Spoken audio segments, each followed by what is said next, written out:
Why they shut down California's deadliest prison. The beginning of a legacy of violence. For over a century, San Quentin stood as a symbol of power, punishment, and fear. In a state notorious for its high-security prisons, San Quentin was regarded as the most notorious.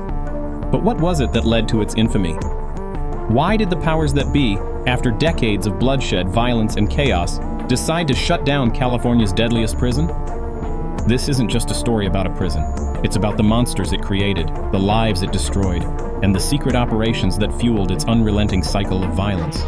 And now, in a shocking twist, after more than 100 years of incarceration and violence, this prison is no more. But why? Before we dive into today's powerful story, don't forget to hit that like button and subscribe for more gripping tales.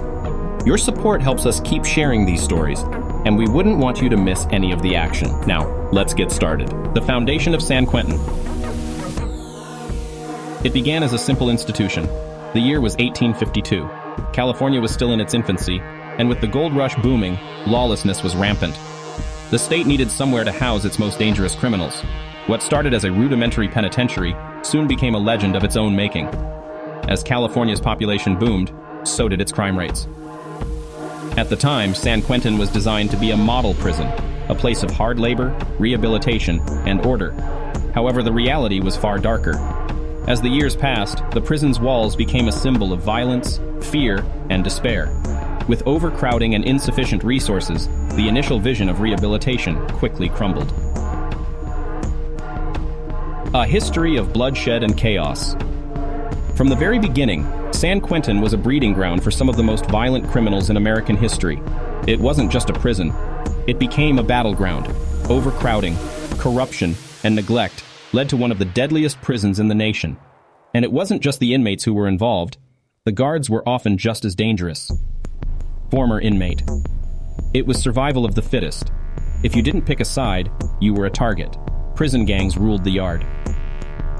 The prison gangs that ruled San Quentin were like miniature criminal empires, each with their own territory and rules. These groups engaged in a never-ending war for control of the prison, leaving countless bodies in their wake. The guards were often outmatched, unable to control the chaos, much less rehabilitate the hardened criminals within. The rise of the death row infamy. But the real turning point came in the 1940s. San Quentin was no longer just a prison for criminals. It became a place for America's most notorious murderers to meet their fate. The death row housed some of the most high-profile killers in history. Individuals who had committed unthinkable crimes. Names like Richard Ramirez, the Night Stalker, and Charles Manson, each one more terrifying than the last. San Quentin became a grim monument to the worst of the worst, where the condemned waited for their final days, often in isolation. Former chaplain. There were days when you'd hear the clanging of the metal doors, and you knew someone was being taken to the execution chamber. It was a place where you felt the weight of death hanging over everything. The corruption that fueled San Quentin's violence. But it wasn't just the inmates who made San Quentin dangerous. Behind those walls, corruption festered. Prison guards took bribes, gang leaders were given preferential treatment, and the prison administration looked the other way as chaos spread. Some say that the violence was not an accident. It was a carefully orchestrated system, a twisted machine where money, power, and fear were the currency of choice. San Quentin wasn't just a prison, it was a business, and the system that ran it kept everyone in check. The prisoners, the guards, and even the politicians who turned a blind eye. It was a place where money could buy protection, and violence was a tool for maintaining control. Former guard. There were days when the whole system just felt like it was set up to fail. Everyone had their hand in the pot. The guards, the gangs, the officials. No one was innocent. The turning point. A culture of recklessness. By the 1980s, San Quentin was teetering on the edge of collapse. Riots had become routine, and the violence was spilling out of control. Something had to change. But would the state of California act in time? The 1983 riot at San Quentin was a wake-up call. It began as a fight between two rival gangs, but quickly escalated into a full-scale war. Guards were held hostage, and the prison was nearly overtaken by the inmates. What followed was a bloody confrontation that left multiple people dead. Survivor of riot. I thought I was going to die that day. People were being killed right in front of me. It was hell on earth. The pressure mounts. The public demand for change. As the decades passed, the public began to demand change. The violence at San Quentin was no longer just a problem for the prison system. It had become a state crisis. Advocates for prison reform began to rise up, urging the government to close down these violent institutions once and for all. Could the state continue to ignore the horrors behind these walls? There was a growing sense that the prison system had become a permanent breeding ground for violence, and not a place for rehabilitation. It was a system built on punishment, not reform. The final days of San Quentin. In the year 2023, the unthinkable happened. After more than 170 years of bloodshed, corruption, and violence, the California state government made a decision that shocked the nation. They would close San Quentin. But how did we get to this point? And why, after everything that had happened, did it take so long?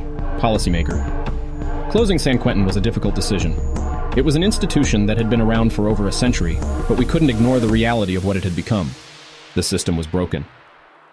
Political pressure and public outcry. As the new millennium dawned, the American public's perception of the prison system began to shift. What was once considered a necessary evil in the war on crime now faced increased scrutiny.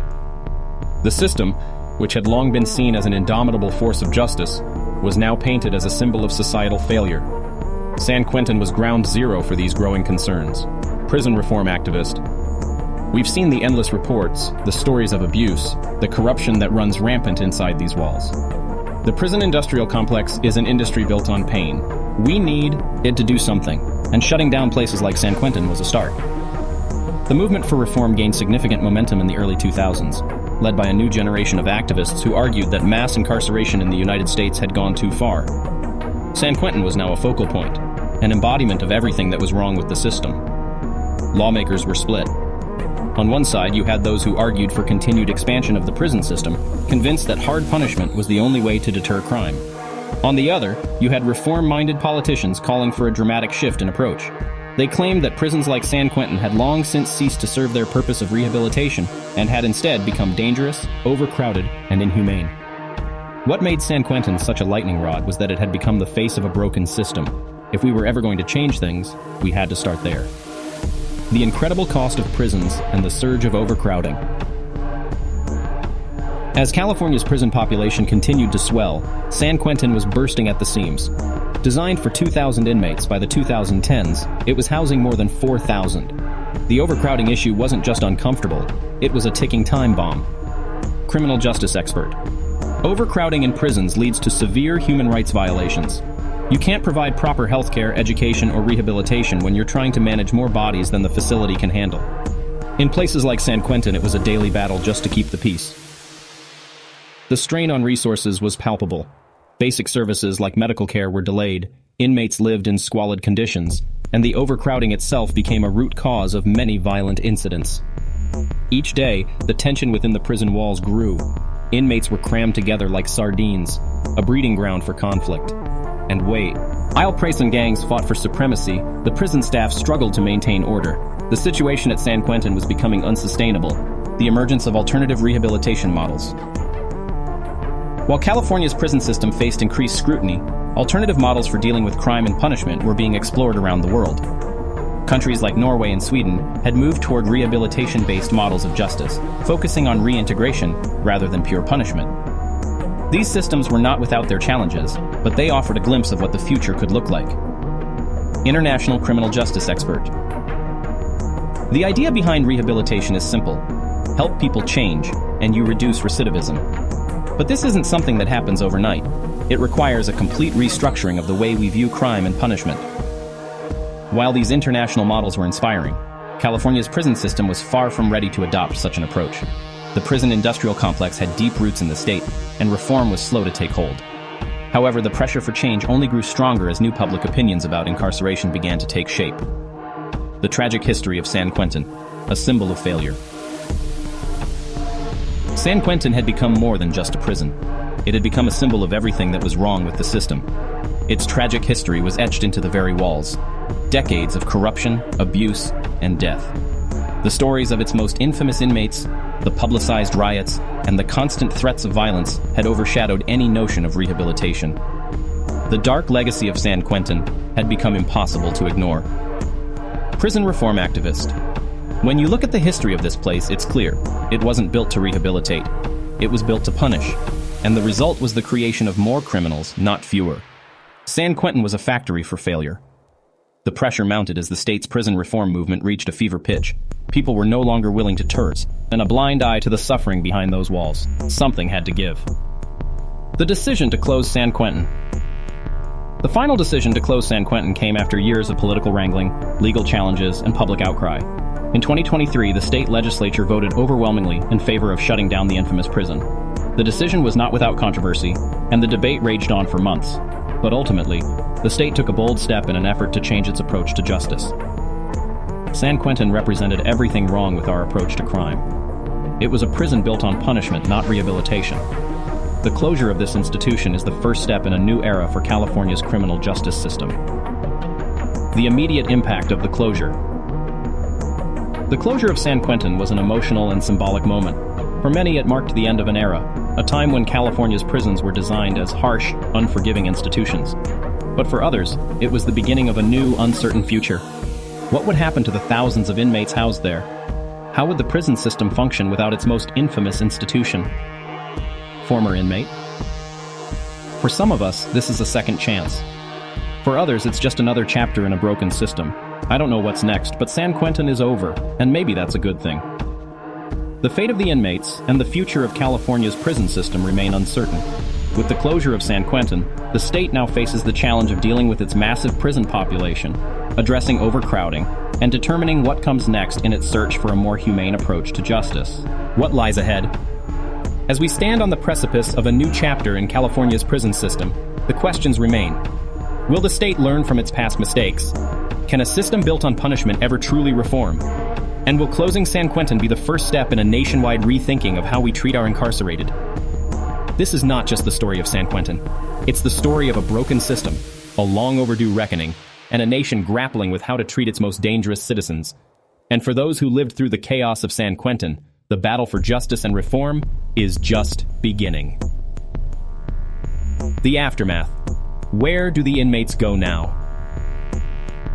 When San Quentin's gates closed for the last time, thousands of inmates were suddenly faced with an uncertain future. After years, sometimes decades, behind those walls, what happens to the men and women who were once considered the worst of the worst? The closure didn't just dismantle a facility, it raised new questions about what to do with California's rapidly growing prison population. Former inmate. When they told us we were being moved, I didn't know what to think. Some of us had been in San Quentin for over 20 years.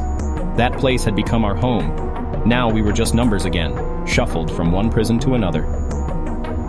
For many, the end of San Quentin wasn't a fresh start. Instead, it was just another chapter in a broken system that struggles to keep pace with its own failures.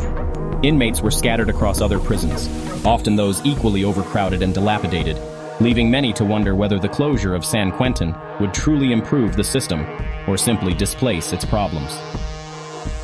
Former guard. It was never just about San Quentin.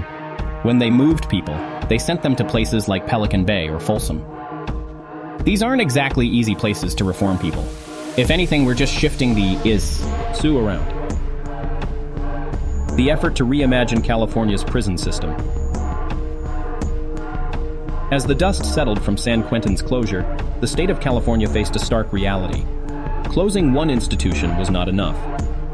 The systemic issues that plagued San Quentin, overcrowding, inadequate resources, corruption, were present across the entire state prison system. Criminal justice reformer. The closure of San Quentin was a good step, but it's only part of the solution. What we need is a complete overhaul of the system. More rehabilitation, less punishment. More resources for mental health and addiction services. We need to stop treating inmates like disposable people. There was a growing recognition that San Quentin wasn't an isolated problem. It was part of a much larger issue, California's prison system, and the broader United States prison industrial complex. Overcrowding, excessive sentencing, and a lack of focus on rehabilitation were systemic problems that affected millions of lives. In the wake of San Quentin's closure, prison reformers began pushing harder for alternatives to mass incarceration. From diversion programs for nonviolent offenders to expanded access to education, job training, and mental health treatment. The hope was that by focusing on rehabilitation and restorative justice, California could not only solve its overcrowding crisis, but also dramatically reduce recidivism rates. The impact on the guards and staff of San Quentin. It wasn't just the inmates who were impacted by the closure of San Quentin. For the guards, staff, and families of those who worked there, this was an emotional chapter in a long and difficult journey. Many had spent years, even decades, working inside its walls, some of them witnessing horrors that would stay with them forever. Former correctional officer. San Quentin wasn't just a job, it was a way of life. You got to know the guys in there. Some of them were dangerous, sure, but there were others who were just lost. You couldn't help but feel like you were part of something bigger, for better or for worse. For many former guards, the closure of San Quentin marked the end of a career, one defined by years of conflict, pressure, and intense personal toll. The emotional weight of working in such a volatile environment could be crippling, both for the officers and the inmates they guarded. Some guards were ready to leave, others felt betrayed by the system that had let them down. Former chaplain. There were good people in there trying to do the best they could, but the system was broken, and everyone knew it. The closure was a relief for some, but for others, it felt like an end to a mission they'd been committed to for years. The shift toward restorative justice. One of the most significant ideas to emerge in the wake of San Quentin's closure was the concept of restorative justice. A shift away from punitive measures toward healing and reconciliation. It's a model that has seen success in various parts of the world, and it's gaining traction in California. Restorative justice is not about letting people off the hook for their crimes. It's about accountability, but it's also about understanding the root causes of crime and finding ways to heal all parties involved. This system focuses on the victim, the community, and the offender, helping them all heal from the damage done. In a system built on retribution, this was a revolutionary approach. Restorative justice programs aim to reduce recidivism by addressing the emotional and psychological damage that leads to criminal behavior in the first place. Instead of isolating inmates in maximum security cells, these programs work to restore connections between the person who committed the crime, their victim, and the community. The role of technology and innovation in prison reform. One of the silver linings in the closure of San Quentin was the opportunity to rethink how technology could help reshape the prison system. Virtual visits, remote learning programs, and even AI-driven rehabilitation tools were beginning to take hold, offering new ways to engage with inmates and help them build skills that could help them reintegrate into society. Prison technology expert. The future of incarceration isn't about expanding prisons. It's about expanding opportunities. We can use technology to provide inmates with education, training, and a sense of connection to the outside world, all while keeping them accountable for their actions. While the role of technology in prisons is still evolving, it's clear that the closure of San Quentin marks the beginning of a new era in how the justice system deals with crime and punishment. But is it enough to undo decades of damage? Will this new direction lead to lasting change? Or will California simply continue to perpetuate the cycle? What does the future hold? The closure of San Quentin may have been the end of a violent chapter in California's criminal justice history, but it's also the beginning of a much larger story. The questions remain. What will happen to the men and women incarcerated in this broken system? Can the prison system be truly reformed, or will it continue to be a machine of punishment? And will the lessons learned from the closure of San Quentin help us build a system of justice that is fair, humane, and effective? San Quentin may be gone, but the legacy it leaves behind will echo for years to come. Whether the state of California can learn from its mistakes will determine the future of justice in America. The story is far from over. The legacy of San Quentin, a final reflection. The gates of San Quentin may have closed for the final time, but the echoes of its history reverberate far beyond its walls. For decades, this prison was a microcosm of a broken system, a place where violence, corruption, and despair were the norm. But as we've seen, the decision to shut it down wasn't just about dismantling a building, it was about confronting the failures of the system that allowed such a place to exist in the first place. Closing San Quentin was a monumental moment, one that has triggered a conversation that we can no longer ignore. The state of California now faces an opportunity to reshape its criminal justice system in ways that prioritize rehabilitation over punishment, humanity over brutality, and second chances over permanent condemnation. The real cost of reform. Can we fix a broken system? The road to reform is never easy, and for every victory, there are new obstacles.